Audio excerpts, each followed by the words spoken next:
الكذوب ماشي مزيان، ولكن نكون كاذب عليكم الا قلت لكم بلا عمري ما كذبت.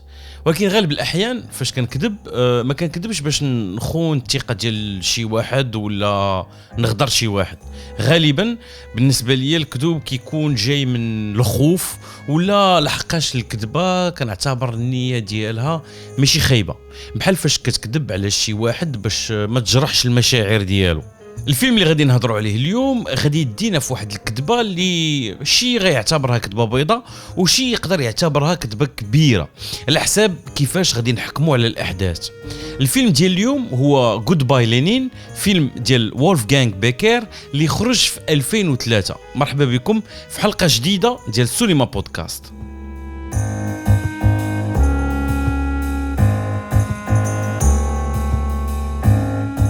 كما العاده هذه الحلقه غادي تدخل في تفاصيل اللي تقدر تحرق لكم القصه، اذا الا كنتو مازال ما تفرجتوش سيروا تفرجوا عاد رجعوا لهنا.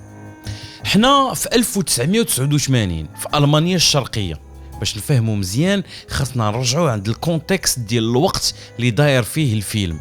مدينه برلين مقسومه بحيط في الوسط، الغرب تابع ايديولوجيه الليبراليه والراسماليه والحريه والاستهلاك ديال الامريكان، والشرق الشيوعيه والاشتراكيه والرقابه ديال الاتحاد السوفيتي.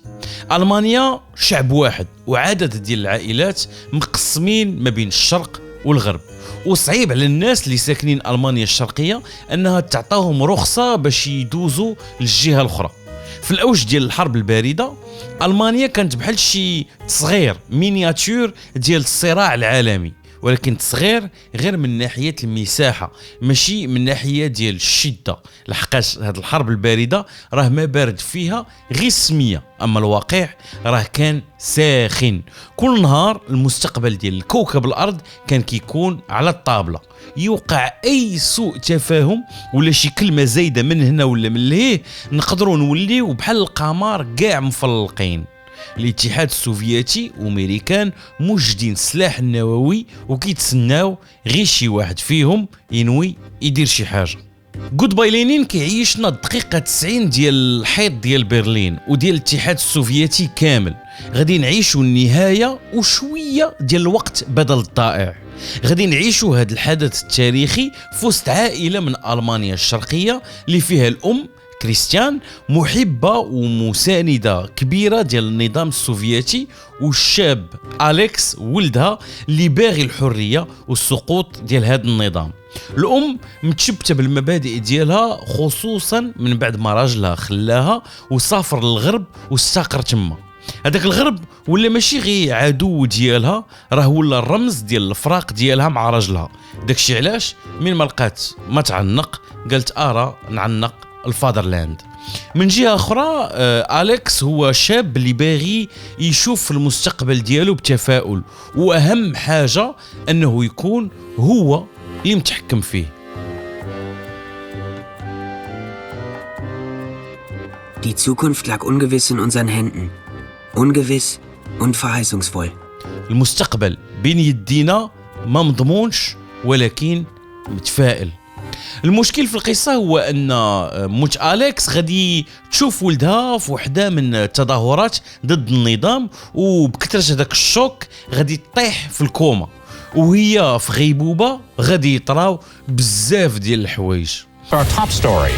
The Iron Curtain between East Germany and West Berlin has come tumbling down. East Germany announced today it is opening its borders, allowing its citizens to go anywhere they wish. الحيط ديال برلين غادي يطيح والبلاد غادي تفتح على الغرب.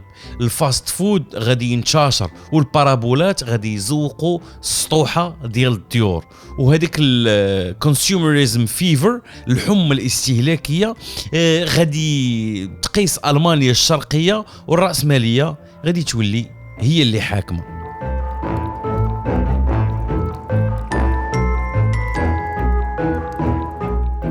فاش كريستيان غادي تفيق الطباخ غادي يقولوا لولدها بلا راها صحتها باقا هشيشه، واي حاجه اللي تقدر تاثر فيها راها ممكن تقتلها. وهنا فين أليكس غادي يدير كاع اللي في جهده باش يعيش مو الوهم ديال ان الحيط ما طاحش وانهم باقين عايشين في النظام القديم خوفا عليها وعلى صحتها.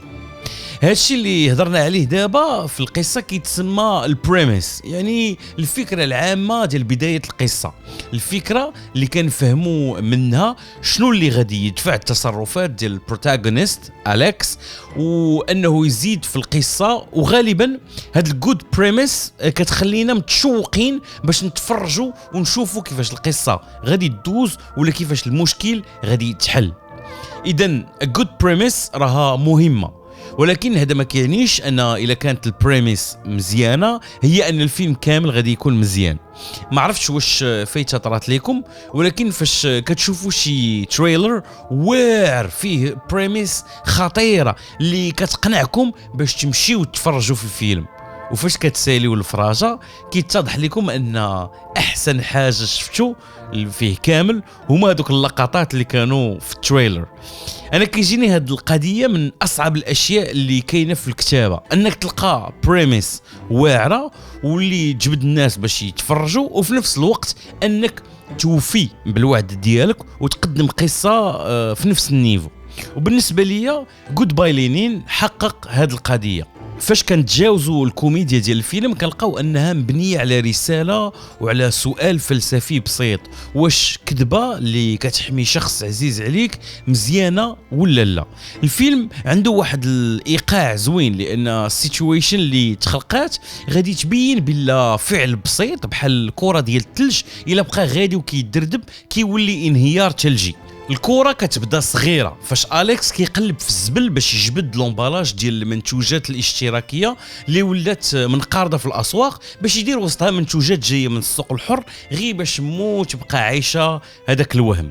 ولكن بشوية بشوية المهمة كتبدا غادية وكتصعب حتى غادي يوصل به الحال أنه يسجل أخبار ديال بلعاني اللي كيدوزهم في التلفازة ديال بيت مو بخيط مبرونشي مع مانيوتوسكوب في البيت الآخر. الكذوب هو الثيم ديال هذا الفيلم. القصه كطرح السؤال واش كاين شي استثناء اخلاقي اللي كيبرر انك تكذب. الفيلم كيبدا في المانيا الشرقيه اللي النظام ديالها كيخليها تتحكم في المعلومه وتبدل الحقيقه باش تحافظ على ديك السلطه ديالها، الشيء اللي كيخلي الناس تعيش في كذبه كبيره بغض النظر واش كيتيقوا هذيك الكذبه ولا لا. الا كان مثلا أليكس ما كانش تايق الكذوب ديال النظام السابق راه مو كانت مآمنه بها. في الفيلم كنشوفوا كيفاش أليكس اللي كان باغي يعيش في الحريه ولا هو كيمارس الكذوب على مو، وإلا الحيط ديال برلين طاح هو مخلي الحيوط والباب ديال البيت اللي جالسه فيه باقين واقفين. أليكس واخا النيه ديالو مزيانه كيتحول للحاجه اللي كان كيكره، وهو التدخل ديال الدوله في كل شيء. الدار ديال أليكس ولات اخر بقعه ديال الارض مسيره بالنظام السوفيتي القديم.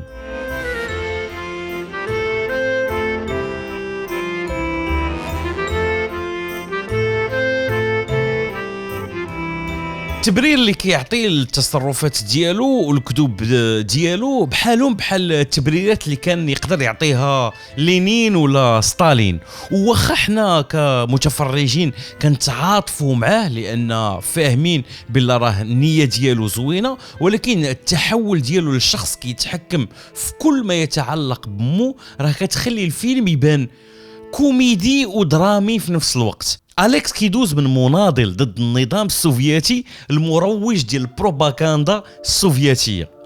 فاش كتقلب على التصاور ولا الفيديوهات ديال السقوط ديال الحيط ديال برلين فراه غالبا غادي تطيح على بنادم كتير كيهرس في واحد الحيط وكل شيء فرحان ومبتسم، ها اللي كيشطاح ها اللي كيغني.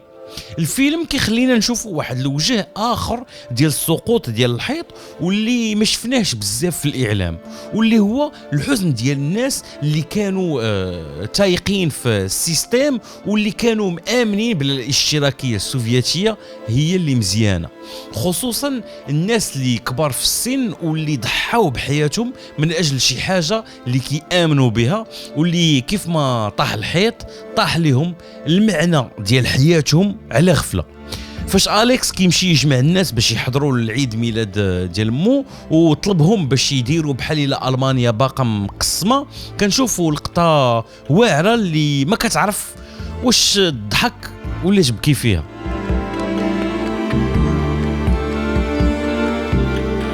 كيف ما قلت الكذوب هو الثيم ديال هذا الفيلم، وكيف ما أليكس كذب على مو باش ما تموتش بالفقصه، فراه هو واختو غادي يكتشفوا واحد كذبه كبر من هذا الشيء كامل اللي عشناه حتى لدابا.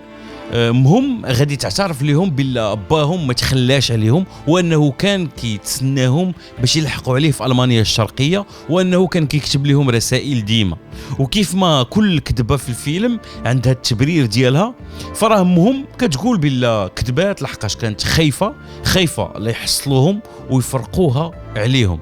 وانتوما شنو الراي ديالكم؟ واش الكذوب يقدر يكون مبرر مره ولا لا؟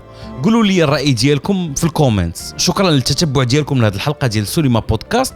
شكر خاص للمساندين ديال القناه على باتريون. نتلاقاو السيمانه الجايه في حلقه جديده. تهلاو في راسكم.